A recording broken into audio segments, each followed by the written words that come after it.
our first pass isn't the best idea, and that we should listen to what the challenges are. Yeah. So I was like, great. I got to a good place, but the first round of pitches, I was like, oh, okay.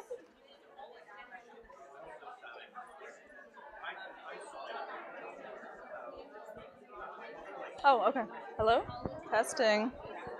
Yeah? You can hear me okay? Oh, tap. We're good? Okay. Hey, everyone. Welcome. We're super excited to have you here. We're going to be starting in 5 minutes, so just a quick warning. Grab your food, get settled. We're going to get the panelists over here and get everything set up, so very excited.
All right. Hello, everyone.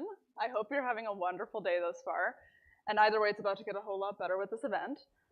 So, thank you. Welcome to Equity in Motion. A huge thank you to the City of Edmonton for supporting WAVE and allowing us to do initiatives like this, and AMII for this beautiful, beautiful space. Today we're here for episode 2, which is focusing on STEM, science, technology, engineering, and math. To start us off, I'd like to introduce Ariza and Julianne, the co-chairs of the WAVE committee, to give us our land acknowledgement and tell us a few words about WAVE.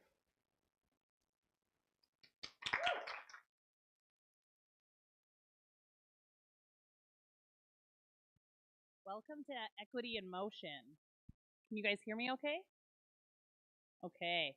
My name is Julianne Threlfall, and with me today is Ariza. I am honored and humbled to open our program this evening with a land acknowledgement. Michelle Good is a Cree author and lawyer from Red Pheasant Cree First Nation in Saskatchewan, and in her book, Truth Telling, she shares that during momentous occasions, many Indigenous people engage in the ceremonial practice of lighting a spirit fire to engage with the ancestors. That fire remains burning day and night until the occasion is complete. In her book, she hopes that her essays spark a dialogue to provide a deeper view of history through an Indigenous lens. Her words have resonated with me, and it's my hope that as I share this land acknowledgement this evening, that it may spark a dialogue in you, one that'll continue to shine a light on the truth. So in the spirit of lighting that dialogue fire, WAVE acknowledges the traditional land on which we reside on, Amiskwaciwaskian, or Beaver Hills House, located on traditional Treaty 6 territory. We would like to thank the diverse Indigenous peoples whose ancestors' footsteps have marked this territory since time immemorial, such as the Cree, Dene, Anishinaabe, Saulteaux, Nakota Sioux, and Blackfoot peoples. We also acknowledge that this territory is the Métis homeland and the home of one of the largest communities of Inuit people south of the 60th parallel.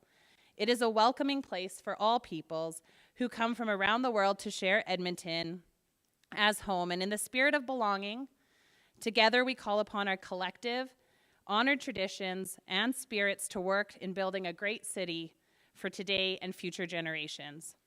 Ariza and I are both co-chairs of the Women's Advisory Voice of Edmonton, or WAVE, and we're eager to get started here with episode 2 of Equity in Motion. As Julianne mentioned, my name is Ariza Jua, and as we start today's inspiring event, we wanted to provide some insight and history about WAVE. So, since its inception in 2014, the Women's Advisory Voice of Edmonton has been an influential committee to the Edmonton City Council. WAVE's name was initially created from the voices of 300 women, with the vision for positive change for Edmonton to be an equitable and inclusive environment. The metaphor of WAVE symbolizes the ripple effects of women and gender diverse folk advocating for change and using their voices. This has been the driving force for WAVE's mission. Advisory roles have had a transformative potential to push boundaries for change. For almost a decade, WAVE has firmly established itself as a valued and influential voice, bringing crucial perspectives directly to City Council and supporting women and gender diverse people in Edmonton. It is because of the innovative women who created WAVE, the trailblazing women and gender diverse folk around me today, and the inspiring younger generation of women to come that have allowed me to be in this space today talking to all of you. And I don't take that lightly. So through events like this, we strive to create the waves within our community as our name suggests. It follows well that Equity in Motion is part of this change and encourages a gender equitable city by recognizing barriers, promoting opportunity for contribution, and respect for all. We have likely all heard the phrase, a seat at the table. I have heard it my entire career, one that started with me in steel-toed boots on the railroad track. And between that elusive seat and glass ceilings, you would think women thrive best in very small greenhouses. And we know that's not true. I joined WAVE to be part of a bigger story, a movement for folks who want to build a bigger table, the ones who want to buy the table, or better yet, the whole dang building, I'm here to make space, create room, and challenge that norm because it's not normal to be told to sit on the corner of a table or share a chair, or better yet, compete for the one and only chair left. It's not normal, but we sure are made to believe it is. And I remain inspired to be a part of a group of folks that want to change that. WAVE is committed to making Edmonton an inclusive and equitable community powered by bravery and diverse perspectives that create a platform for all women and gender diverse folks to feel included and respected. By being here today, we want to thank you for valuing and uplifting women and gender diverse voices in our community. And with that, we hope you enjoy this evening's program. Thank you very much, and we'll turn it back over to you, Maria.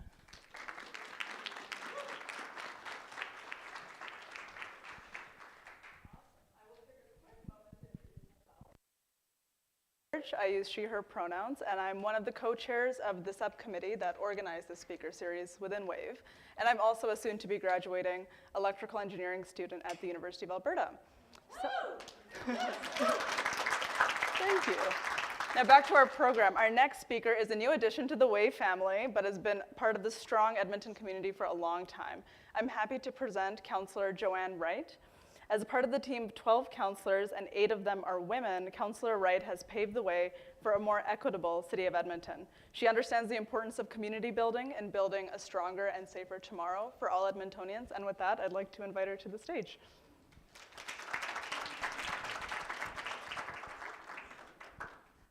Thank you very much for that kind introduction. And I just want to say that referring back to Julianne's land acknowledgement, it was WAVE that sort of lit a fire under me and inspired me to run for City Council back in 2017. Wasn't successful first time around, but I think I came a respectable second.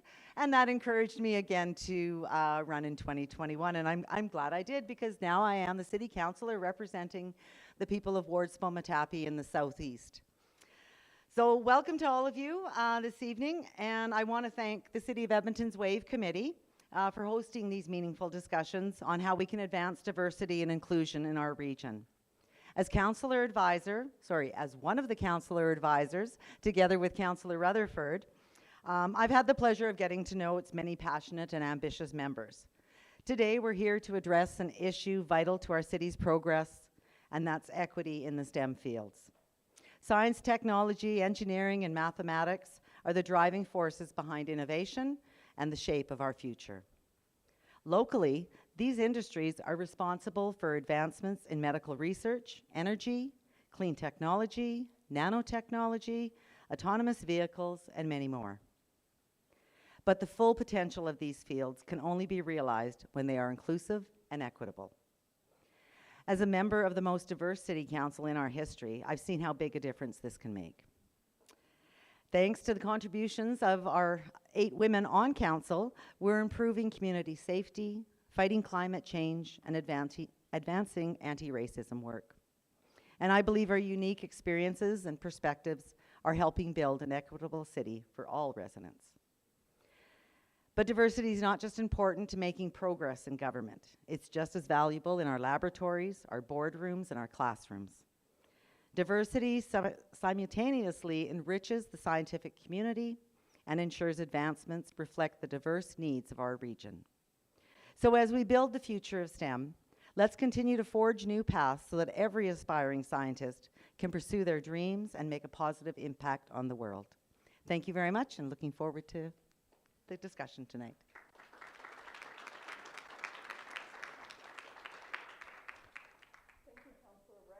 Finally, I'd like to invite Echo Kaiser, one of our very own WAVE committee members, to the stage to talk about their experience as a gender diverse person in STEM.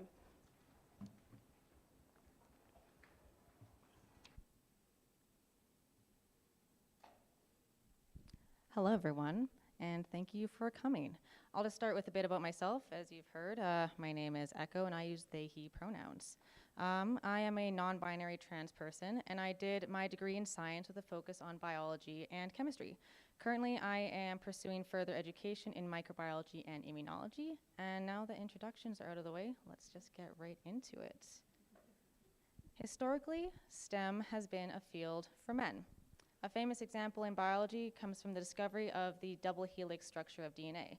I'm sure many of you have learned in your high school science class that Watson and Crick discovered this key piece of information, but as Howard Markle remarks in his book on the subject, this comes as, and I quote, one of the most egregious ripoffs in the history of science.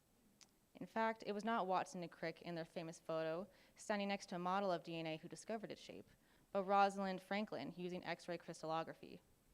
Another example is Mileva Maric, generally referred to as Einstein's wife, who is suggested to have actually helped him with many of his theories without being given any credit. Despite some of these challenges, countless women have broken into these male-dominated professions, and in some instances, like with my field of biology, now match in numbers, according to MIT, who state that about half of all biology new grads are women, and about 40% of postdocs are also women. However, this has not come without consequences, as has been consistently shown that fields with a greater representation of women suffer a decline in average pay as men leave the field. This is according to the New York Times citing Cornell University. On that topic, here is a quote from Science Direct. I find strong evidence that increased female representation among young workers in an occupation leads to lower average wages for older men and women, both in the immediate term and in the longer term. Though this is disheartening, it does not negate the vital changes occurring for women globally. Even so, when it comes to trans and non-binary people like myself, there is effectively no data for representation and pay in STEM fields, according to Simon Fraser University. What I was able to find, however, is that queer people who do work in STEM cite that they feel invisible, and that sexual and gender diverse topics are not discussed in STEM workplaces. Dr. Julia E. Starwitz from Northumbria University says the following about being a trans woman in STEM. Academic careers also often involve moving from institution to institution, particularly at earlier career stages, as well as traveling for conferences and collaborations to countries that may have varying views towards trans people. As such, considering how people may react to me being transgender and whether I will be safe in a situation in a particular location has been an ongoing worry at times. Not everyone has a positive experience coming out and transitioning within academia, be that due to a lack of supportive supervisors, departments, and institutions, or the multitude of other intersectional aspects of life that may interact with one's transition in complex and nuanced ways, which can make things even more challenging and impose unnecessary barriers to a career in science. If you're someone who is a visible minority, perhaps an Indigenous person who's mixed like myself, then these barriers become even harder to surpass. Despite all these challenges for women and queer identities alike, there have been successes. To start personally, I was able to finish step 1 of my education in spite of feeling isolated and being the only trans person that I can recall in university, though I wasn't out yet. And here I am addressing all of you and pursuing further education despite growing queer and transphobia, which every day impact my safety. As Riley Black writes from the University of Utah, from physics to paleontology, from the workings of the cell to computer chips, transgender women have made incredible contributions to science and have pushed to make science a more welcoming place for everyone.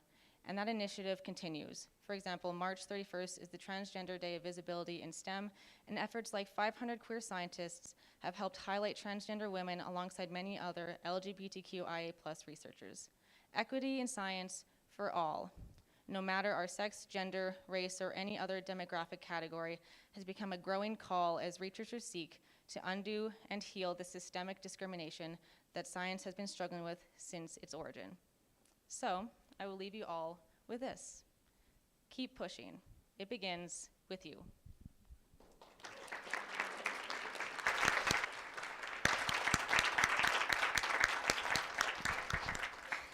Thank you so much for sharing your story, Echo. I've always believed that though trailblazing and being the first or only person in the room is incredibly difficult, but at the end of the day, you make it easier for the next person who comes after you. And I did forget a quick housekeeping note. We are live streaming and recording this event, so if you have any issue with that, please talk to Christine in the back. Thanks, Christine. Anyways, with that, let's get into the meat of the panel. Equity in Motion, I'd love to introduce our 3 amazing panelists. I'll start with Melanie. Melanie Bailey leads the ATCO Electricity Division as president. She has extensive experience in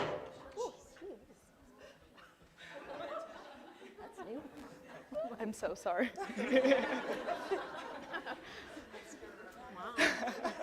They were just so impressed with you. They couldn't believe your introduction. I'm assuming everything is okay now? Okay, great. She has extensive experience in the natural gas and electricity utility industries in Alberta and Canada's north. She's accountable for strategic and operational direction of the electricity transmission and distribution business in Alberta, the Yukon and Northwest Territories. Melanie joined ATCO in 2000 as a natural gas system planning engineer, advancing to increasingly complex management and executive positions. She also brings emergency and crisis management expertise, having successfully led ATCO's response to Canada's worst natural disaster, the 2016 Fort Mac wildfires. Additionally, she maintained essential electricity services to customers while ensuring public and employee health and safety through her pandemic response leadership. So let's give it up for Melanie.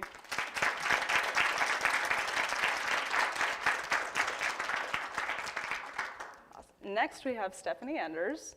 Steph is the VP product of AMII, Alberta Machine Intelligence Institute, who has very graciously allowed us to host our event here today. She centers her practice around bridging the gap between creators and businesses, tech products and customers, and letting creativity and the passion of builders shine at the center of marketing and communication efforts. In her role at AMII, Stephanie leads a team passionate about sharing scientific excellence and applied developments in AI, everyone's favorite topic. The region has an incredible history of AI research and propels the next wave of industry adoption, talent development, and community initiatives.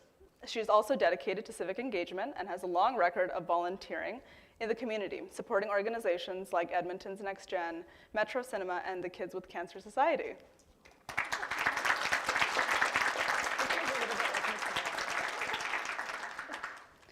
And finally, we have Dr. Anya Ulrich, PhD and PEng, is a professor and an associate dean in the Faculty of Engineering, previously the first female interim chair in civil and environmental engineering, School of Mining and Petroleum Engineering, and acting associate vice president research at the University of Alberta.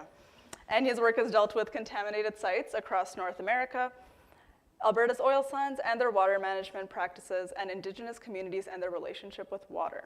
Her work focuses on inspiring the next generation of engineers and improving student and professor success through compassionate-based leadership that she calls, and I love this term, engineering with decency. I think it's such an important value to have as an engineer. When you go into the degree, you think it's all about science and technicality, and you forget to be a person, and you forget how that science and technology impacts those communities. She helped establish the Female Engineering Mentorship Program for high school students, the Male Allyship Group within the Faculty of Engineering, and iSTEAM Pathways Program, which encourages Indigenous youth through summer research placements to explore careers in environmental engineering and science.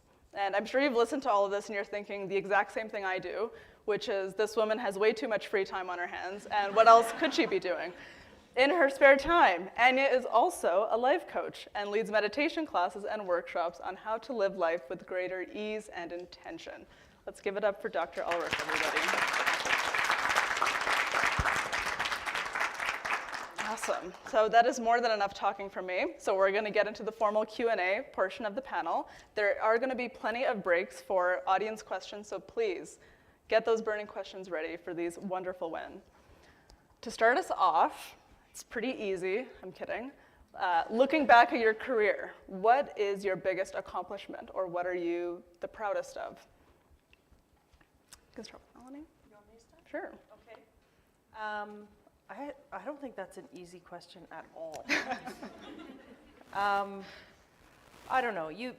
When I've gone through my career, I've kind of had, I could talk about all the big projects that I got to work on, or I got, great promotion or things like that. But those aren't actually, those are just outcomes to what's really important to me. So I really value doing work that is purposeful, and having a purpose in the work that I do, and having an opportunity to just make something better in the world, or make something easier for people. So I feel very lucky that I get to do the job that I do. I'm responsible for a company that literally keeps the lights on.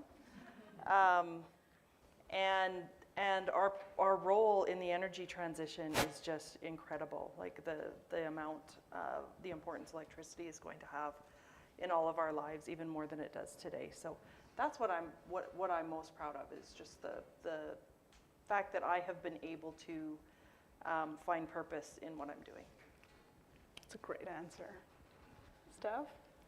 Sure. So I think for me, the big one is like building something from zero, and doing that kind of repeatedly and finding new pathways to either develop products, but probably most passionately develop people and see them take on that task. So that's probably the thing I'm most proud of, is if there's a giant problem to be solved, how can we apply, in my case, AI technologies or this incredible resource of the talent we have here in Edmonton in AI to solve that problem, even if the solution might be many, many, many years to come or decades. I think it's that desire to start from nothing and build it up. For sure. Yeah. So for me, it really revolves around that compassionate-based leadership. So the things that I'm most proud of is staying true to that in my journey, because I've had enormous pressures throughout my career to put on a certain mask. When you're the only woman in a leadership role, or you're the very first one, you know, you're told often you're too sensitive, Anya, you know, you can't hack it, you shouldn't get emotional. And so the thing that I'm most proud of is that I stayed authentic to who I am, and that then I led and lifted up those around me with that same compassion. It has been the hardest thing I've done. My husband's here in the audience, and he has seen me many times at night break down and cry and get frustrated, but hands down. And one thing I find so interesting is from my male leaders, they'll always say to me, "What's your legacy, Anya? What are you gonna build? What are you gonna leave?" And I'm like, I just want every person that ever comes in contact with me to feel like they were seen, that they were heard, and that they know that they matter, and they have something incredible to give to this world. And that is what I really hope my legacy is, and what, you know, has been a big part of what I'm proud of, because I think I've maybe done that a little bit. I think it's amazing that all three of you had a much larger response based on your impact on the community and the people around you, and not, oh, I did a project in 2006 and we increased company sales by 200%. That's amazing. What are some takeaways from any obstacles or mistakes that you've faced throughout your leadership journey? And we'll start with Anya this time. So some obstacles. So the biggest thing for me is, you know, I work in a very competitive environment. Becoming an academic, that you do a PhD defense. Everything is about defending your work. So what happens when you end up in academia is we're very critical of each other and processes, et cetera. So it's a very intense experience. And I take the responsibility in my job, especially when I had the EDI portfolios and were in leadership positions where I really could affect change. And you're the first one. I took it on completely, and I'm a very passionate person, if you can't already tell. But the biggest things that I kind of oopsied on was I didn't know how to have boundaries. I didn't know how to take care of myself, and I felt such a responsibility, and I put such a pressure. It's not me, is it? Such pressure to really move the needle. And what happens is you really get burnt out, and then you become useless, and then you also set up these, you know, untangible expectations for those that are watching you as well. And so I'm really, really careful about not doing that, and really modeling better boundaries, and not allowing that burnout to happen. You put this pressure on yourself, as I'm sure many of you sitting in this audience have had that experience, right? You kind of feel like you have to hit it here when you're a minority group, and not just like hit it right at that mark. I think for me, similarly, like some of the obstacles are very much like self-imposed. And so there's like a super famous Harvard Business Review article about like taking on all the monkeys.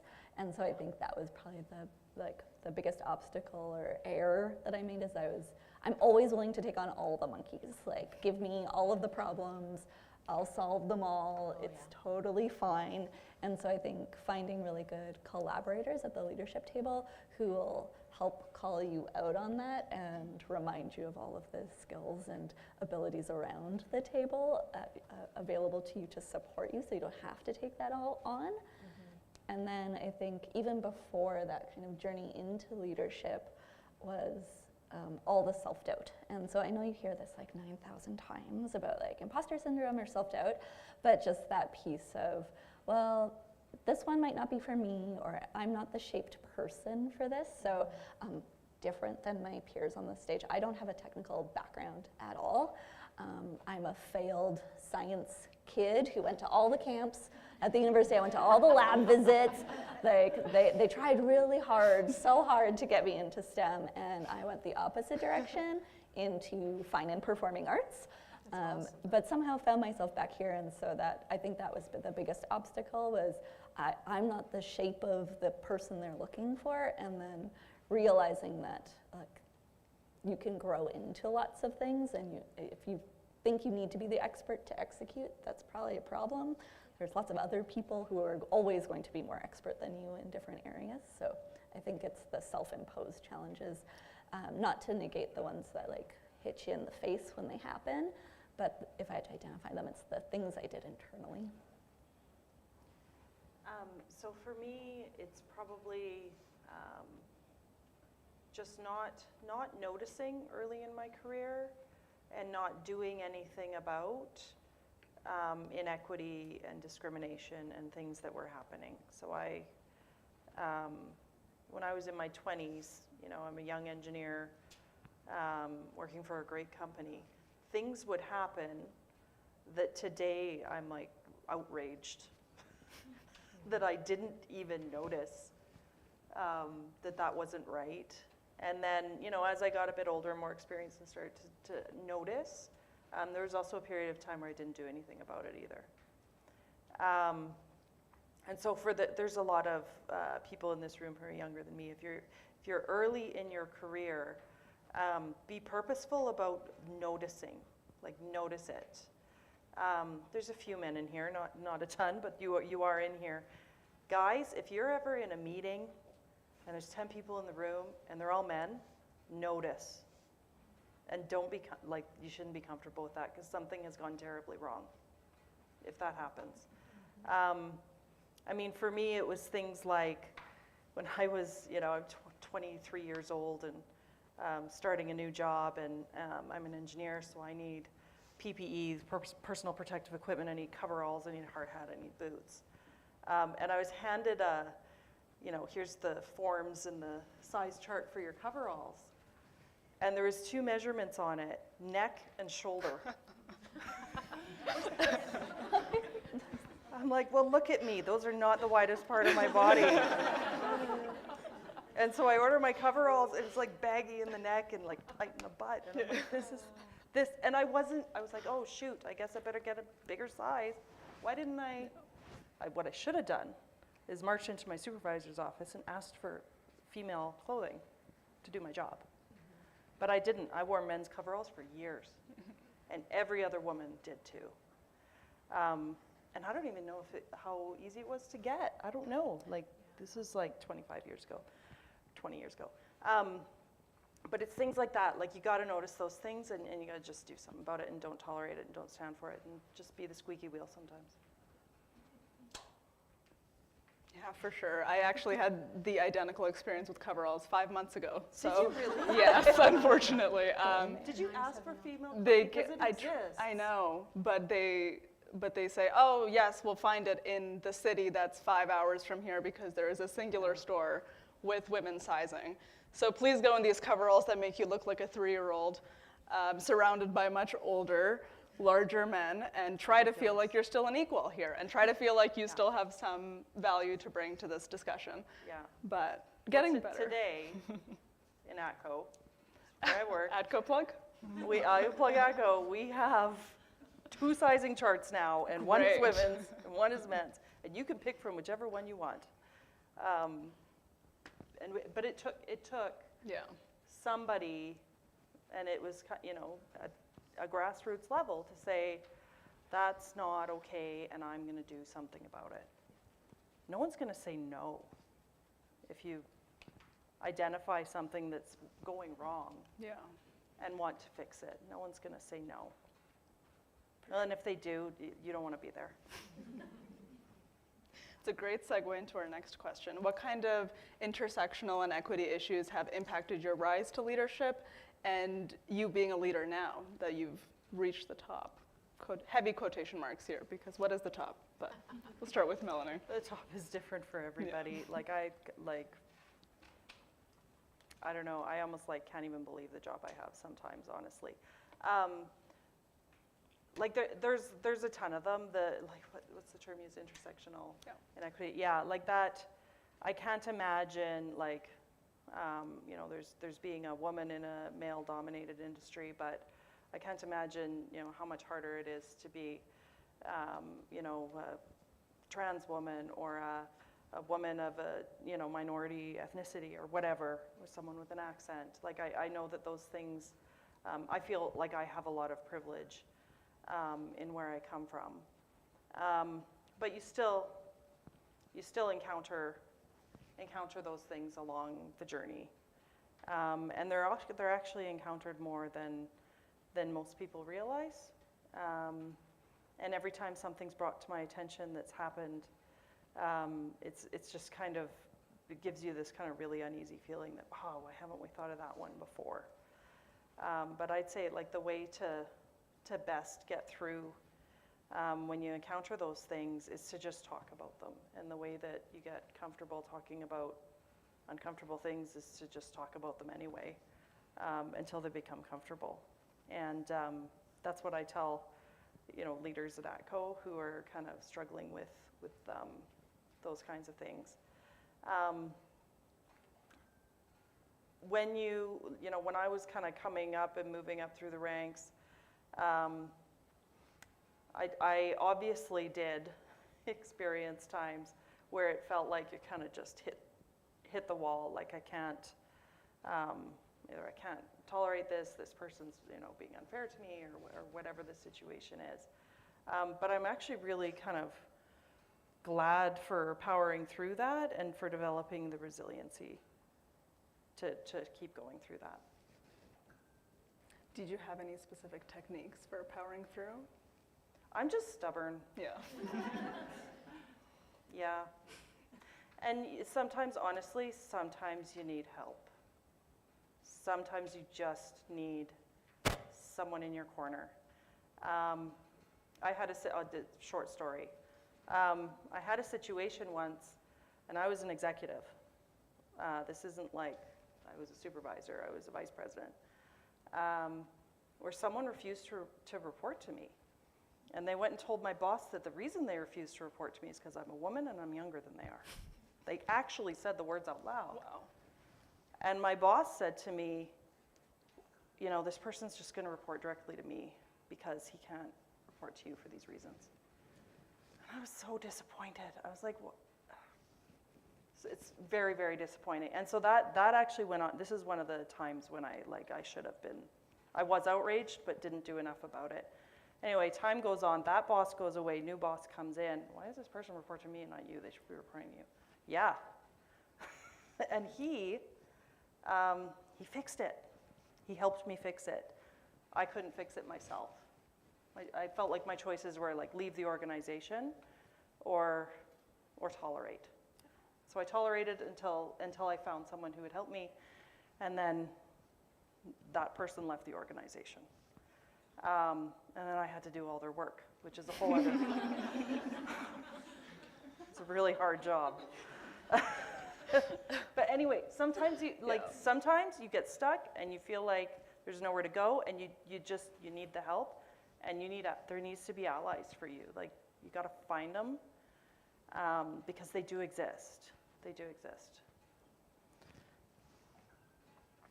Steph, I think for my career, most of it was working for really small organizations. So AMII now feels gigantic to me, and we're not even 100 people. And so that piece of like a journey to leadership and how intersectionality feels quite foreign, because it felt kind of like these small groups that were banding together to kind of move things forward. And so when the opportunities for more formal leadership kind of presented themselves, I was incredibly fortunate to join a leadership team that has gender parity, and to have that in tech, in AI, as you're coming to that table for the first time is an incredible opportunity. And so I think it's almost been the opposite, in that we've had the fortunate opportunity to actually talk about that at the leadership table as we're making decisions, and have shared tools for how we talk about that. So it's like super basic things, but having them in practice like a lens check. And so I come from a PR background way back in the day, and some of those tools from media literacy really translate into EDI work around like, why is this message being created? Why would they want to make this message? Whose opinions have been omitted from this? Who else should I be considering about my response? A lot of those skills I've brought over, and so it's been really lovely to see that kind of next wave of leadership of the teams use those same tools. Like we call it a lens check, I'm sure everyone has used it, but to see it embedded in operations has been really exciting, so that folks are doing it proactively rather than reactively. And I think on the piece of like allyship, and sometimes you just need help, it doesn't always need to be formal. I remember I really suck at like salary negotiation. It's not my skill, it makes me uncomfortable. And so when I was coming into a new role, not this role, but a new role somewhere else, I like asked for help from the person I thought would be like the most assertive about it. And I was like, I don't think I can take the same approach as you, but I need to practice. And so that's probably a skill when I'm preparing to go into a room where I'm, like today I was definitely on calls where I was the only woman, the only non-technical person, that it's okay to practice so that you feel more comfortable in the moment, to kind of not only taking that seat at the table, but filling it fully and like taking up physical space and being loud and making sure that what you prepared for comes across in the way that you're in control of. So I think that piece is a tool that's helped me too, is like practicing but not rehearsing, so that you can still be flexible in the moment. So for me and the leadership, I thought this was a great question actually, because intersectionality is a big component of university leadership, or lack of in university leadership. And specifically in the Faculty of Engineering, when I was shoulder tapped for my very first significant leadership opportunity, it was as an associate dean. And it's not lost on me that one of the reasons why I was shoulder tapped was because of my whiteness and because of my background. That having grown up in Alberta and having a comfort and discussing rural backgrounds, is the dean at the time, you know, had that kind of background, and he was very comfortable with me in that. And I remember discussing that quite openly with my family, that, you know, I'm glad I had this opportunity to step into this role and be the first female ever to then take this role in the faculty. But I also understand why, because it's human nature. Leaders want to build high trust teams. They want people they're comfortable with, right? And I still remember sitting in our very first leadership meeting and being like, oh my gosh, we're all white except for one person.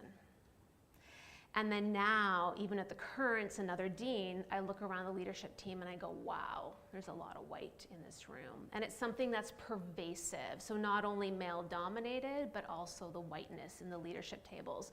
While in the Faculty of Engineering, we actually have significant racial and cultural diversity amongst our professors. So why is it that we do not have, you know, an Asian leader, right? Why is it that, you know, we have one Filipino engineering professor in a faculty of 240? So these things have, you know, allowed me, I've actually benefited from it to be able to get into that role, and hence it's been really important for me to make huge strides around how do we get through this, and especially around hiring. So I put a ton of effort into our hiring efforts, because the other thing that you end up struggling with is the nattering of, well, you got hired because you're a woman. You got hired because you're Black. You got hired because you're Indigenous. And so I've had to work incredibly hard at putting into practices that are very transparent, that's the word, transparent, but really show how these processes happen. And then I actually use the male allyship group that I developed to stop the chatter in the hallways. They need to talk to their other male colleagues and shut that down, the rumors and that perpetual nattering that happens. And so with that, we've been actually able to now bring up our assistant prof pool to 45% female. I was able to hire the first 2 female Indigenous professors. One has left and gone to University of Victoria, but we still have one.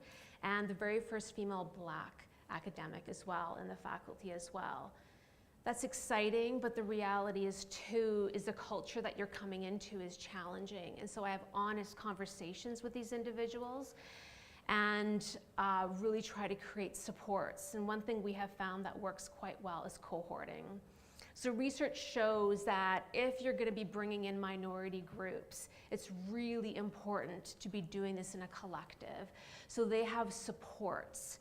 This actually goes even to parenting. So if you have children that, you know, are of one gender, they actually find that, so if you have all boys in your home, you don't do a gender comparison. And so boys that are raised in that kind of family tend to have more freedom to explore the feminine that they might have, right? Because we actually all are on a spectrum, masculine and feminine.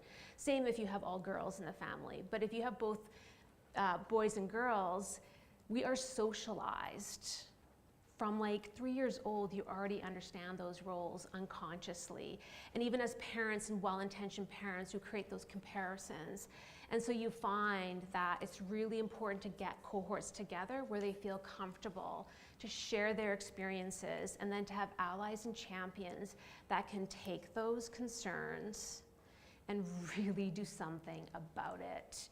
And not just check that box off, because retention, it's not going to work. And we have people leaving for those reasons. So if you're going to put all that effort into bringing people in, it's so important. Talent is so valuable.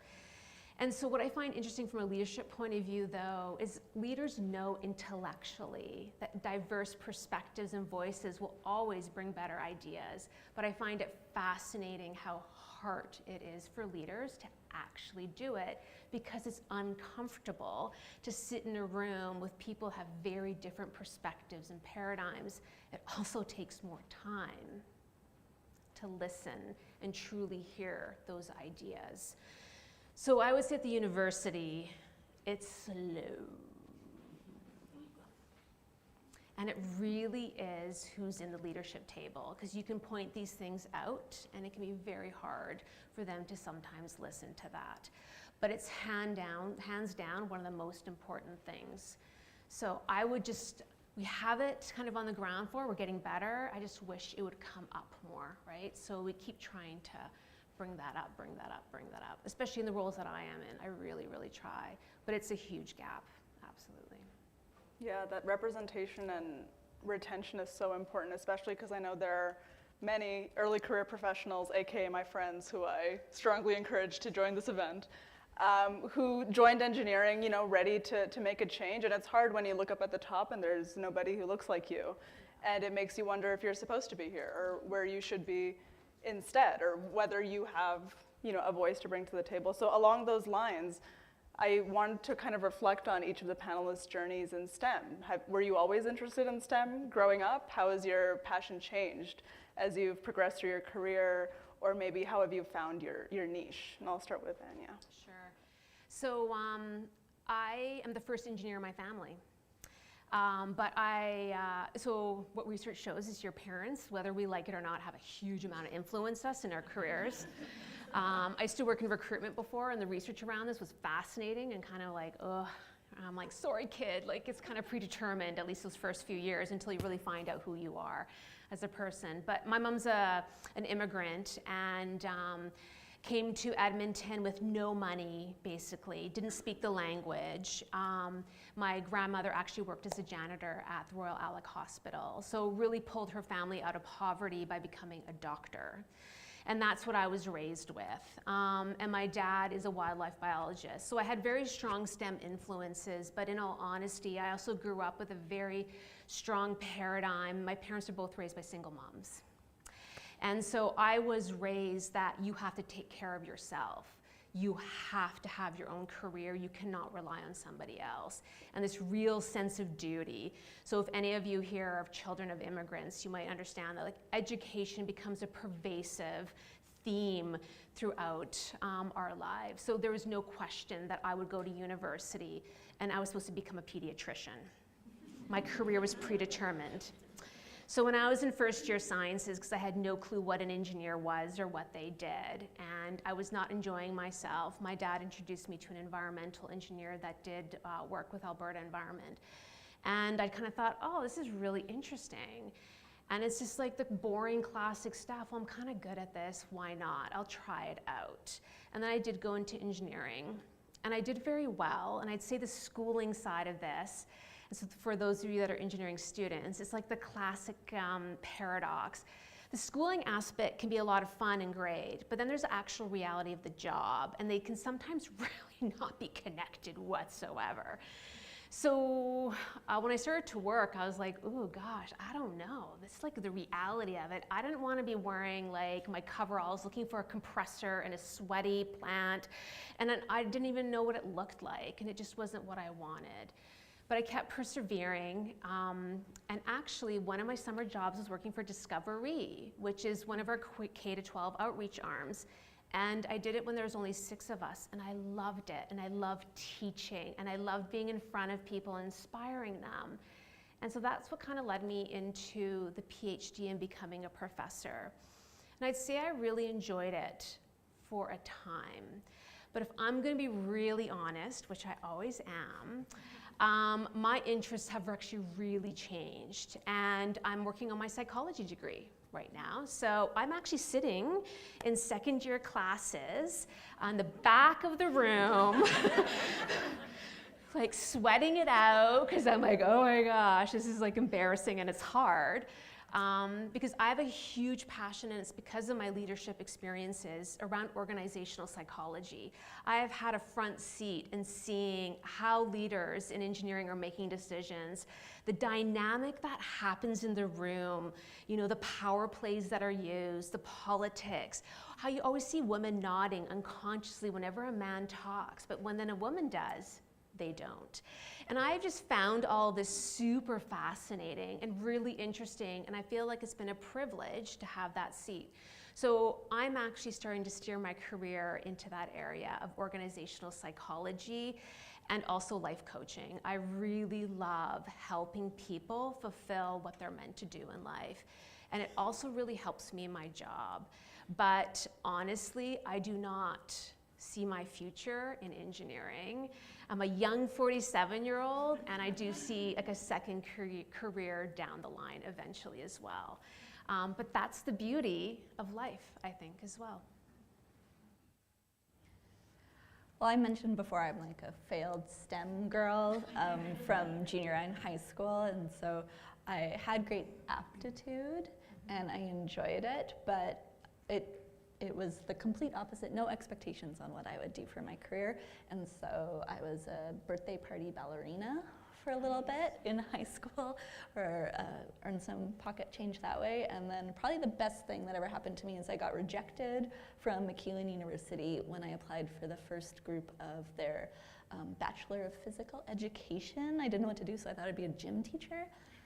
I don't think I had played a sport up to that point. So I was just like, it's kind of like kinesiology, but it's in Edmonton. And so I stumbled into a BA at the University of Alberta and found the program that would allow me to take any course I wanted, which was Canadian Studies. So then if it had a Canadian content code on it, I was able to get into the class. But that really led me to a very unusual job. I was the switchboard operator at the British Museum. Following that, during the looting of the Baghdad Museum that happened during one of the Iraq invasions. And I got to discover what a film office was, because we were dealing with press from all over the world. And I didn't know that was a job. I didn't know that like crisis communications and managing the flow of information to help people was an opportunity. So I came back to Canada and really pursued public relations. And then got to do incredible things. So I got to work on the Fringe, Broadway Across Canada, the Cirque du Soleil groups. And then one of my clients happened to be a new group of young people building something together called Startup Edmonton. And so I had previously no exposure to STEM after kind of all of the WIMIS camps in high school. And it was a group of people the same age as me that were interested in building tech from the ground up, venture capital, and really solving challenging problems. And they saw something in me that I didn't see in myself. And so I fought it for a really long time. I was like, I'm a vendor. I'm here to provide you marketing services. And they worked really, really hard because they wanted me to build with them. And so they continued to kind of bring me along on that journey and give me more opportunity until I really fell in love deeply with the startup community and entrepreneurship. And eventually, at my time at Startup Edmonton, I transitioned out of focusing so much on marketing and PR into product development and what are the technical elements that really make a product sing. And so when the opportunity to move into AI opened up, it was still with that marketing lens. And I was super excited to be here at AMII. And we needed to really double down on commercialization. And when I got this role, my first question to all my scientists were, I think I need to go get a master's in CS. Like, I'm pretty sure I can do it. And their response back was, you have other skills we're really excited about. Let us use our skills in computer science and machine learning, but if you want to, of course, we'll support you. So that piece of like, have you always been in STEM, or is there like special skills? I think curiosity served me well, but I think I'm probably in the opposite phase where I see myself even leaning farther in to STEM because I didn't think I could do it, and now that I am getting a little bit of traction and building my confidence, I think there's more space for me at the opportunities here. Yeah. So something I'm really noticing, and for a couple of, like both of you talked about, and I'm going to as well, like how ill-equipped and inexperienced we are in high school to make these like big life choices about what we're going to do with the rest of our lives. Like, you know nothing when you're 16. I have a 16-year-old daughter. So like literally she's like, what am I going to do? So how I got into STEM, this is almost embarrassing, but I grew up in a, family of 6. There's 4 of us. I have 3 sisters. My father is a small business owner, and my mother is a teacher. And we had some tough times growing up. Like, money was an issue. And as soon as I was old enough to have a part-time job, I did. So I started working at 14 years old, and have always had a job since I was that age, to kind of, help make ends meet in the family. So when I was a teenager and it was time for me to think about what I wanted to do with the rest of my life, I went and did some research and analysis to discover what is the highest income earning job that exists with the lowest amount of schooling, and I made these nice graphs and I found where it crossed over. It's engineering, guys. I don't know if it still is, but it was in the 90s. You go to school for 4 years, and when you graduate, you make a really healthy income for someone who's 22. So I kind of made up in my mind, I don't want to struggle. I want to support myself. One day when I have children, I want to support my children, and I want to be financially independent as an adult. So that's why I went into engineering. Literally, that's the only reason. There are students that I graduate that earn more than me, even still now, and I'm always like, whew. Yeah. Yeah. It's a good job. Yeah. So, and then I became an engineer. I'm a civil engineer, and I mean, I picked civil, and again, you've done 1 year of engineering, and it's been like the hardest thing you've ever done in your life. You barely made it, and now you got to decide what kind. It's a miracle that there's engineering students here, hey, right? That's brutal. So I became a civil engineer, and then I was a civil engineer for 6 months and was like, I don't want to be a civil engineer. So I haven't been with ATCO my whole career, but almost my whole career. But before that, I had a little stint where I was trying to be a civil engineer, and I ended up in the gas utility at ATCO and moved through various different roles. But what I found my true passion is, and was, and it took me a while to find it, is leadership and strategy. I love strategy, like that, and maybe that's why I'm in the job that I'm in, but like business strategy. I think if I could have a do-over, I would either be, go have an MBA in something, or I might even be a lawyer.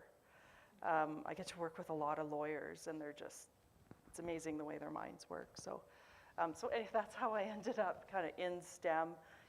Everybody's journey is different, right? Like, it's not a nice straight line. It's like a windy road where you try some stuff and do some stuff. But the one thing that I always did through my career, and I'm very lucky to work at a company like ATCO where I could do this, every time someone said to me, you're doing a great job at the thing you're doing, but we want you to do something different that you have no idea how to do. I started my career as a pipeline engineer, and now I run an electric utility. I am not an electrical engineer. That was hard and scary to be like, yeah, I'll try it. But honestly, like, doing that, forcing yourself to like just grab onto the opportunity and trusting that you'll learn it and you'll figure it out, like that's like the secret sauce to having a fulfilling career and finding purpose in what you're doing. And for me, like, whether I intended to be in STEM or not, it doesn't really matter, because once you kind of come out of university, you got your degree, and you decide whatever path you're going to do in industry or academia, whatever it is, just go with the flow. It won't be linear. You'll do things that surprise you, and one day you'll be like, how did I get here? But at least you'll have a story and have learned a lot. And you heard that from the president of ATCO. That's something I tell students all the time, and they don't believe me. They're like, no, I've got to pick, and it's determining my career. Doesn't matter, man. It actually doesn't matter. Doesn't matter. It really doesn't. If you think you picked wrong, don't worry about it. Yeah. Just stick it out, get your degree, go try different things and learn different things, and you'll find your thing. I'm going to be quoting you now. Okay. Good. Out of curiosity, how many post-secondary students do we have here? Show of hands? Or new grads too? Yeah. Yeah, it's a lot. I know it really resonated with me. It feels like a bit of life feels like a video game, you picked your degree. I had to drop a course last semester, and I was terrified. I was like, this is the end for me. I'm going against the university's recommended schedule. I can't be an engineer anymore. But it's so refreshing to hear that there's no end to the journey, right? You always get to try something new. And Anya, it is so cool that you're switching into psychology. That is so fascinating. But since we're talking about education, how do you think the education system right now can support diversity in STEM? I'll start with Melanie. I think it needs to support it at a way earlier age than it did when I was being educated as a child and into adulthood. Like right now, there's a really cool role in electric utilities called power line technician. You would know what those are. But these are the people that climb the pole and operate the grid. They're on top of transmission towers. They're in substations. They're doing like really cool technical work. We have 250 of them, and like 3 are women. It's like shockingly embarrassing. So, and it's not that, we do a job posting and like 0 women apply, because they don't exist in the world. And so what we've started doing is going into high schools. So we just did a Women in Techs and Trades event at our training center down in Leduc, where we brought high schools we went into high schools with our posters and our things and said, hey, sign up, come spend a day with us. at our training center in Leduc and see what the electric industry is all about. And so we had like 15, 16-year-old girls, and we put them in a harness and taught them how to climb a pole, and we, showed them what you do as a tech or in the trades in the electric industry. And I really think that when you have an underrepresented group in any industry or any job, it's because the people in that group can't imagine themselves in that role. And like what you said about representation mattering, if you don't see anyone in the role, you can't imagine yourself doing it. And so it's that imagination we gotta get to, so that, young people in, 3rd or 4th grade are like, hey, maybe I wanna be an electrician, or maybe I wanna be I don't know, whatever the technical job is in a certain sector or industry. So I think we've gotten better at the university level, because there are things that exist, I don't know, you talked about Discover E, and there are things that exist there. Almost nothing exists at elementary school, and just a little bit at junior high and high school. Thanks. So here at AMII, we do have a K-12 education advisor. It's a new role. So Jill started with us in February, and it was an extension of something we call our talent journey. And so for the majority of AMII's existence, so we started in 2002 is when the group of researchers first came together and were funded as an AI research group at the University of Alberta. And since then, the core of our talent has been graduate students, and that's even a subsection of that talent pool. And so we decided to how do we expand it? And so the first pass for us is actually really working directly with teachers on what resources do they need so they're fully empowered to bring AI literacy into the classroom. And for us, it's focusing on not just computer classes or science classes, it's how does this technology apply and impact all the subjects. So we're seeing a lot around, of course, academic integrity, but also the pieces around responsible AI ethics and conversations around deepfakes and misinformation really play in a lot of different subjects. And so we ran our first cohort for high school this past semester. We're moving into junior high. And when we started to think about the elementary piece, we went right to parents. So we realized probably a little later than we should that the most influential people over those decisions of what's interesting and cool and what are future opportunities, parents are really that pathway. And so we're developing more and more opportunities for parents to become more familiar with the technology and to really come from it to a place of play. As our first path in is how can this technology be fun and not just an economic tool for success. And so we kind of put it out in the world, we're gonna have a webinar for parents. And 300 people signed up, and we're like, oh, maybe we should do more of these. So I think as we figure out that piece of how do we encourage more diversity in STEM, is organizations like AMII and so many of our industry partners really asking folks that do education well, what do they need from us so that we can provide the best assets and materials rather than owning everything or making everything really program-based, because then I think it becomes a problem of access in a different way than big municipalities. It's easier than if you're fully digital and available to remote and things like translation and what time you're available. So really offering our expertise to the people that do it really well, and then making sure they have what they need to be successful. That's wonderful. In my first associate dean role, this was my entire portfolio, was actually looking at this, and it was really interesting looking at the research, but also really disheartening because of socialization and the messaging that's bombarding everybody with social media and so much information that's coming at us. So we know at a very young age, at about 3, children already unconsciously know their roles, right, and how they should be showing up. And so it is a bit of a behemoth to take on, but still got to do it, still got to take it on. Also, what was fascinating is looking around the world and trends globally as well, because I found that really fascinating as well. And what I just found fascinating about that, in certain countries like in India or in Brazil, for example, where women actually are really encouraged to go into STEM fields, but it tends to come from setting their kids up for financial success. Tends to be the motivation. It's not do what you love, what sometimes is a message more from a North American context that can happen as well. But I agree with everything my colleagues have said here. So starting young is very important. Where we've seen successes, so with Discovery, for example, we now actually go into daycares.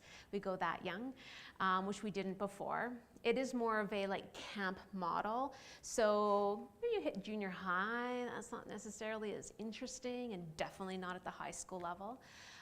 We also go out into communities, so we don't expect children to always just be here. So we are traveling all over, going up to Tuktoyaktuk, and then also bringing knowledge keepers and bringing local information that then the kids can really relate to in their experiences, so they can see in their everyday life what that connection is to STEM. There's also a huge misunderstanding of what, for me, because I focus on engineering, what engineering actually is. The profession and the field has completely changed since I started. I actually kind of wish sometimes I was, and well, I don't really want to redo undergrad, I'm not going to go that far, but maybe like just what the opportunities and the diversity of experiences. Like I inject microorganisms into groundwater to clean up contaminated sites. What? I'm really like a microbiologist. And like that didn't even exist when I went through undergrad. I just had to find it. So there's so many cool opportunities of careers and where it can take you. But the general public has no clue. They think engineers build cars, bridges, and roads. Yes, and that can be cool, but there's so much more that can be done out there. And so that's been a big task of us, is getting out there and educating teachers, high school counselors that are guiding students in these decisions, and really talking to teachers about their biases and the language they use with students. It only takes being told once, or getting a really bad, like I've told you, 14% Eng-Phys midterm right here, first year, mark, to believe you should never ever do the career. So working with teachers and counselors is really important, and parents as well. We've seen big uptakes. The other big part though is with the Fem Plus program that we developed. So that was a program that targeted or worked with high school students and really tries to work with teachers that are passionate about this, to identify students in their classrooms that might have the potential to be phenomenal engineers, but just don't have that language or support in the family or other things. And what we find, and the research shows as well, is near-peer mentorship is really important. So I can come in and talk enthusiastically, but I'm old, and I know that, right? And also, I've lived in a different time, what my experience was. And so near-peer mentorship is very important, because you can talk intimately about what your experience is. And so what I love about that program so much, and I can see that there are some Fem Plus people in the room that have participated, that you feel safer to disclose things that you're struggling, your insecurities and your worries, to somebody that's closer in age. And that doesn't necessarily just have to happen at the high school and undergrad. It's also important in your fourth year to then be connected to somebody who's working a few years in, right? Or mid-career, having somebody also closer. That near-peer mentorship has actually been resoundingly important, and where I'm actually putting more of my efforts into creating those bridges for students and for people in the careers as well. For sure, yeah, I think all three of you kind of tied in the idea of transforming STEM from an abstract to, this is a PLT, this is what we do, this is the PPE that we use. Because for me, I'm going to be honest, I think I found out what an engineer does 2 days before the application deadline at university in grade 12, and I think I made it till second year before I was like, oh, engineers are problem solvers, but that could mean any permutation of things. So getting that knowledge out there early and showing the diversity of STEM and how many different types of careers that they are is so important in kids and as early as possible. But beyond recruitment, and I'll start with you, Anya, because I know you touched on this earlier in the session, what about retention? How do we retain and attract women and gender diverse folks in industry and academia? Well, I can talk about academia especially because that's been my focus. I will tell you it's the hardest thing I've ever done. When it comes to, and like why representation also matters. So you have people that are teaching you that look like you and you can like see yourself. When I was an undergrad, about in my 4th year, I finally had my very first female professor. And that was a couple decades ago, right? We have about 14% female faculty right now. We're getting there. But it's slow. But it's one of the hardest things ever because universities are now very much trying to recruit women and different ethnic, right, racial and cultural diversity. Has really been a focus. So we're competing against all other universities. And when it comes to academic jobs, it's a global search. So we're looking around the world. And you have to pound the pavement and do a ton of work. One thing that we have done in terms of hiring is we have markers. So you get the resumes, right? And then you're gonna screen them to do like a pre-interview, and then you screen them to do like an in-person interview, right? So you have all these markers. And I have go and no-go zones. So if we don't have 30% representation from minority groups, everything stops, and you have to just pound the pavement and get more people to apply. And at each marker, you have to just have 30%, 30%, 30%. It's very standard. You tend to always ask 3 people. Like, the number 3 is an interesting one with human nature as well. 3 people that you bring in for an interview. And what happens almost every time, and I'm amazed, that I will have 3 people come in. 2 might be male, 1 might be female, right? And guess what happens, or I'll call it the minority group, right? And guess what happens, is that minority person kills it, destroys the field, does an amazing job. And so why is that? Because when you get socialized as a minority person, you know that you have been socialized to always hit the mark way above where the bar is. It's a sad reality of the world and what we live in. But what happens and where it helps me is that you kill it, and then the whole committee's just sitting there going, oh, wow, this is awesome.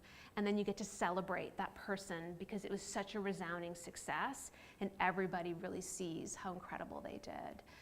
Where it becomes challenging, those in the retention piece, because it's really important to create tangible successes. So for us, we develop, for our faculty, we have mentorship groups, and I meet with every minority faculty member, and it's my own personal mission. I get no credit for this in my job at all. This is something I do totally of my own desire and passion, and I will sit down and talk to them, and well, actually, I just listen. They talk, and I listen to what they need, and then I do the work to get that for them, or I get my male allyship team to do the work for them.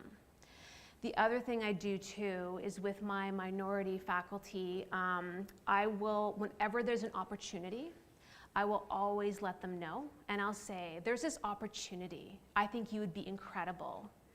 You don't have to say yes, but I want you to be the first person that is asked, because I want you to have an open pathway to this opportunity. But I also know we tend to ask a lot of emotional labor and work from our minority works because we're trying to always have representation. So you don't have to say yes, right?